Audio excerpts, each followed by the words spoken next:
The CIC, Julius Malema, in Oxford University, London, on Nelson Mandela. Cyril, Ramaphosa, and BEE.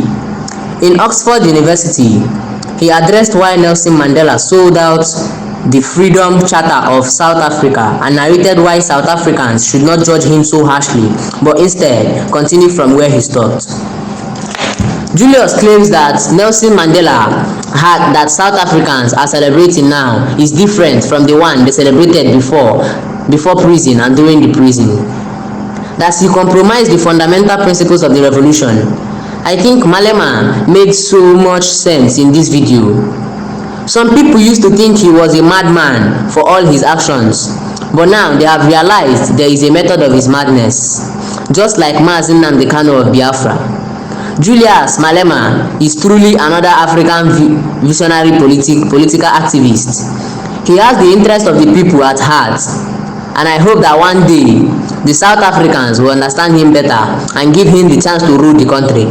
He will surely complete the remaining jobs that Madiba and Mandela left, as he stated in his response here. Now listen to this mind-blowing video, and after, drop your comments. Thank you. I just want to say to you, and I'm going to wrap this up quickly. My fear is that you're not addressing the issue. The issue is the reason we love Nelson Mandela is because he made a deal with the white elites, the power structures, the De Beers, the Oppenheimers, to remain in power, and he wouldn't touch their wealth, he wouldn't share their wealth, and that's why we in England love him, because the press tells us to. He betrayed the people of South Africa. And I'm frightened that unless you actually address the fact that the laws of South Africa doesn't make the corporations share the wealth as the Freedom Charter of 56 demands, my fear is nothing will change.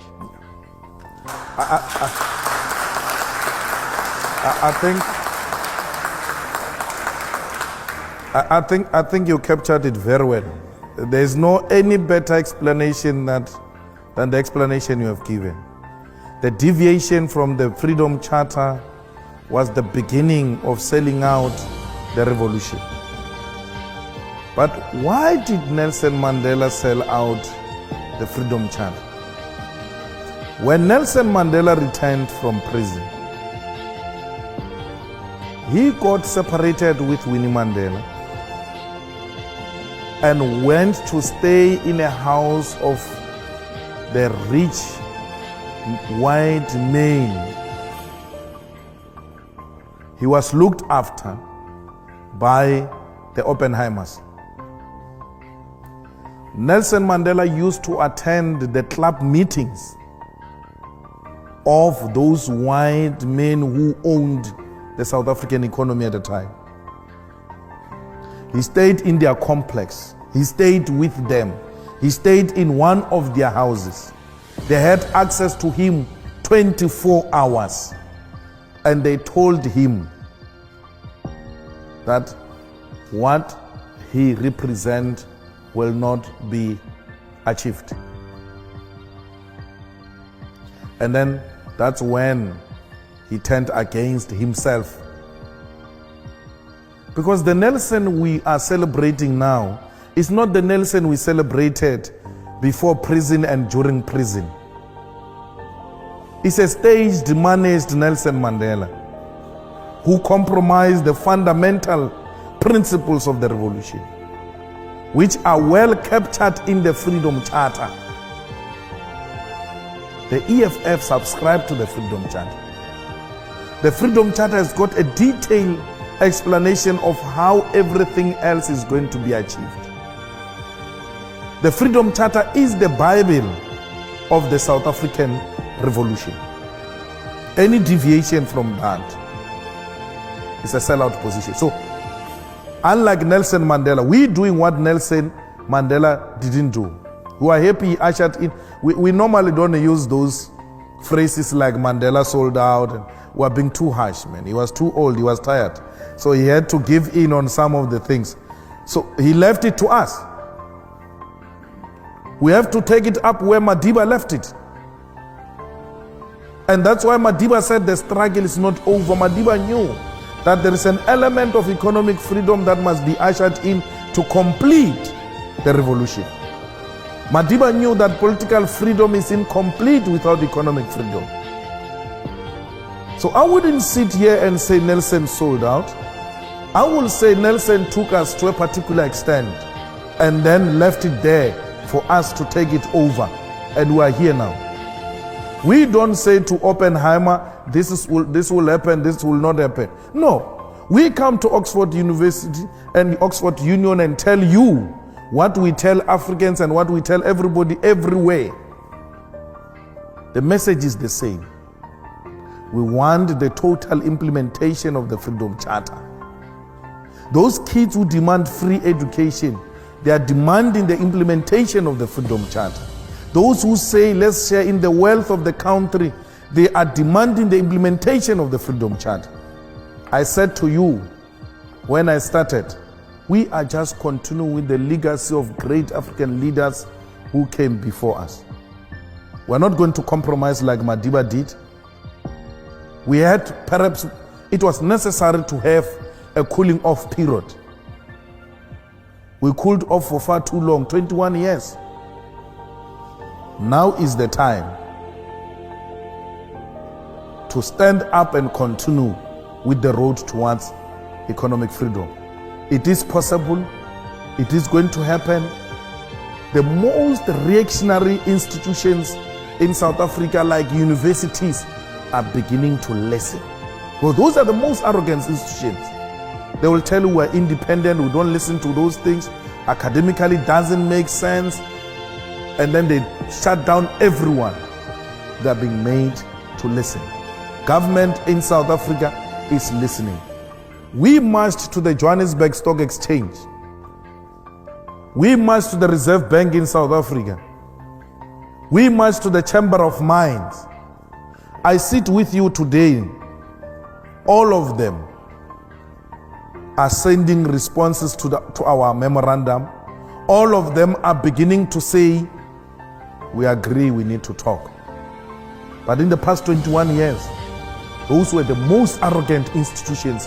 You can march to them, you can write to them, they will never say anything. 3 times now, the CEO of the Johannesburg Stock Exchange has been calling me, asking for a meeting. All 400 companies registered with the Johannesburg Stock Exchange have received the memorandum of the EFF and are beginning to call individually to come and explain how they've structured their companies, how people are going to benefit.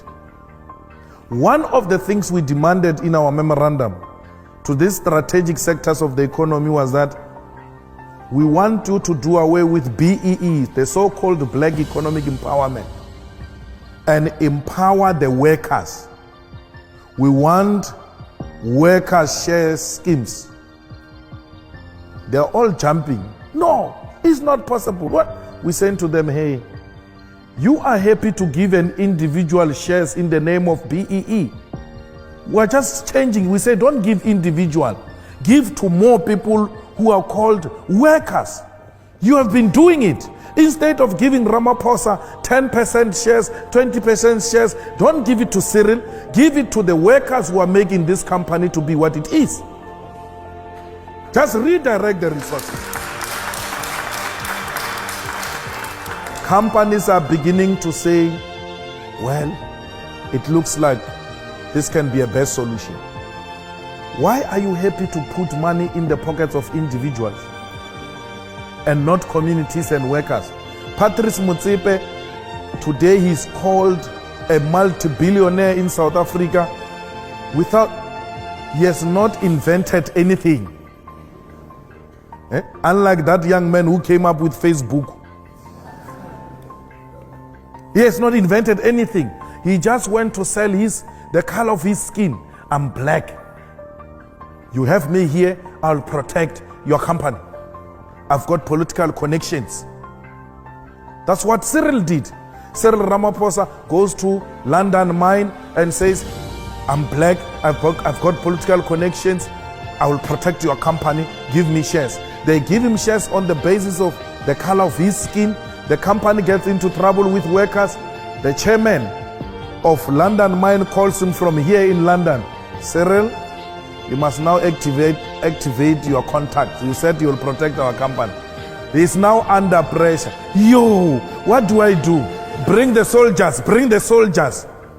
He must now kill people because he's got no skill to offer to the company except selling his color of the skin and his political connections. The black individuals who benefited from BEE are the politically connected and the most corrupt individuals, who amongst others is Cyril Ramaphosa, who killed 34 mine workers. Now, we say to them, imagine these billions in the pocket of one individual. If those billions were shared amongst workers, you increase the buying power. And once you increase the buying power, then you have increased demand. There must be doubling of production. You can't double production with the same staff complement. You have to hire more. That will lead to job creation, will defeat unemployment. We need to put more money in the pockets of the workers.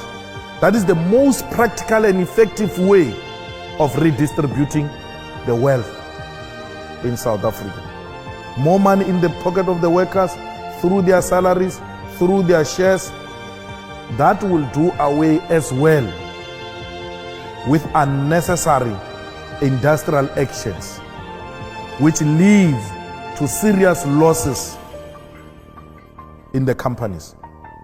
Why would workers go on strike if they know that last year each one of us got 60,000 through dividends, and we're told that if we double that, we're going to get 120,000? No one will sleep.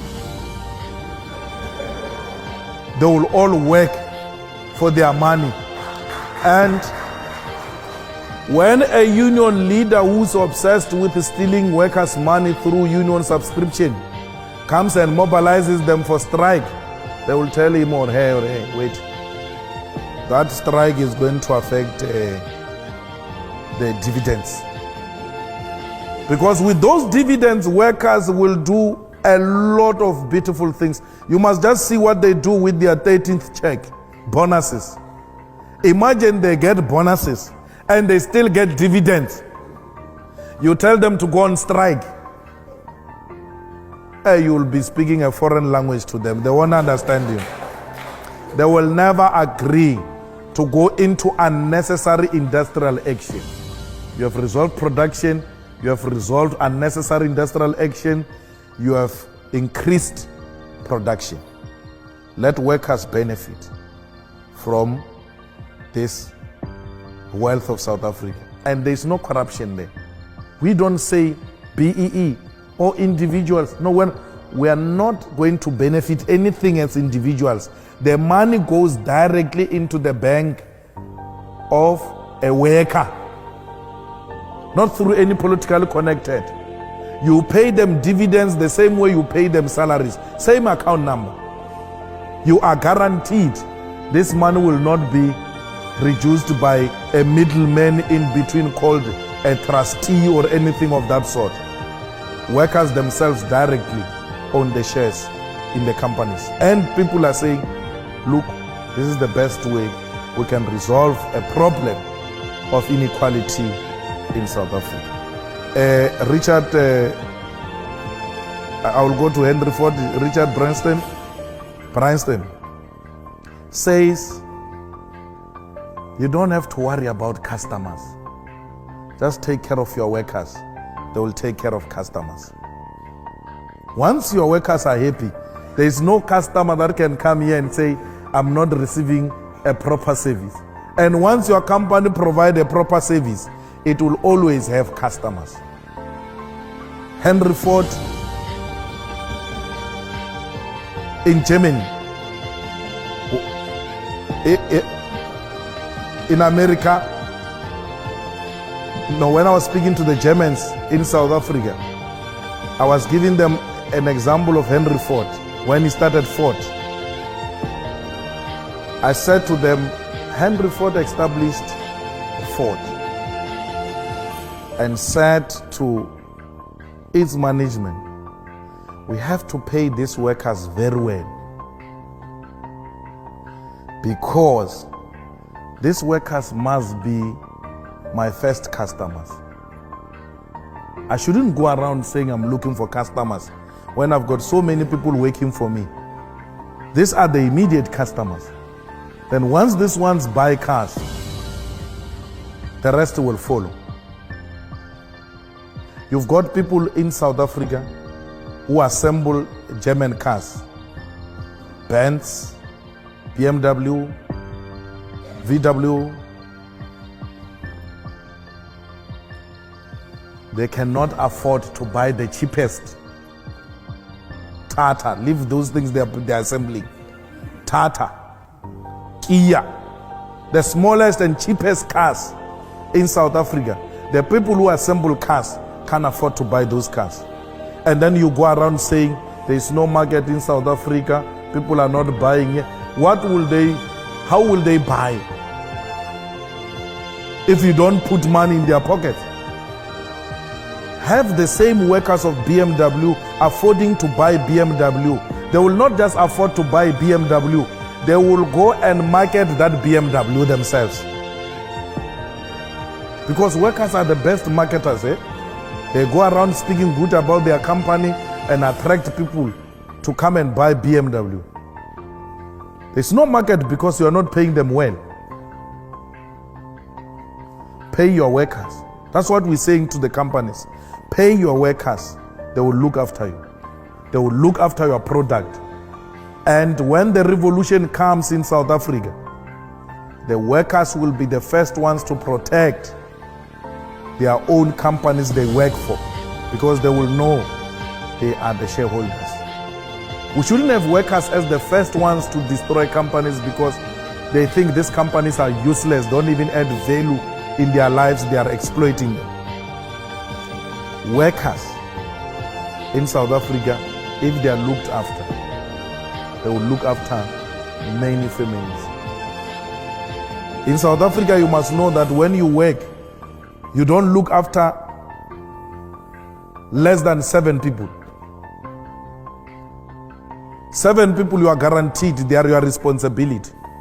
So if you increase a salary of this worker, you are guaranteed 8 people will be looked after very well. And you will deal with all social ills in South Africa, including crime. South Africans don't just love crime. They are not inherently criminals. It's tough, it's difficult. They have to look for other means of survival. That's why they resort to dangerous things like committing crime. Once they are looked after, once their parents are looked after, once we reduce child-headed families, we are guaranteed of a peaceful South Africa.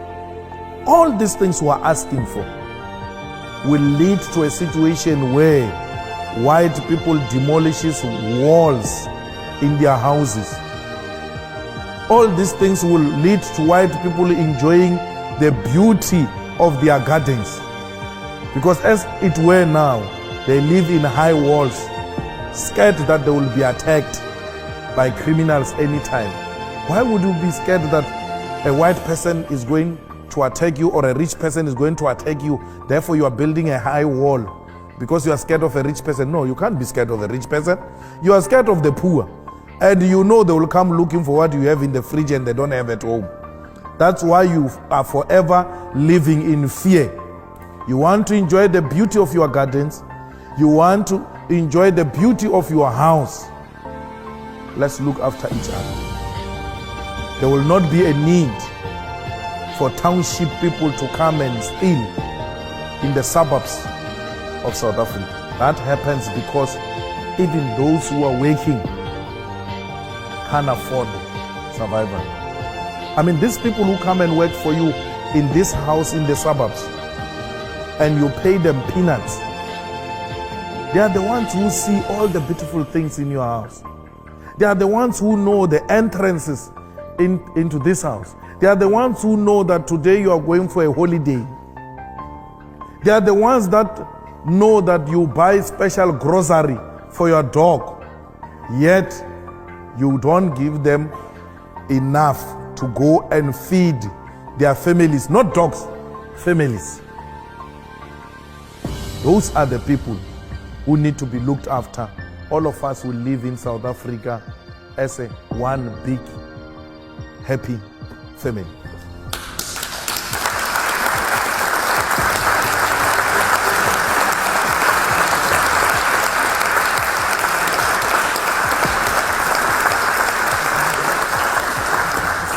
I'm afraid that's all we have time for this evening. Ladies and gentlemen, would you please join me in thanking Julius Malema.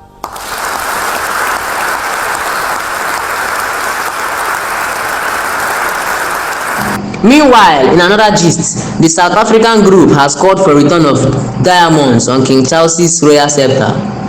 The coronation of King Charles III has rekindled calls for Britain to return to South Africa the world's largest diamond, the centerpiece of the scepter he will hold at Saturday's ceremony. The 530-carat first star of African was unearthed in 1905 when South Africa was under British rule, and donated 2 years later by the colonial government to King Edward VII for his 66th birthday. All the mineral wealth in South Africa belongs to the people of South Africa, not the British palace.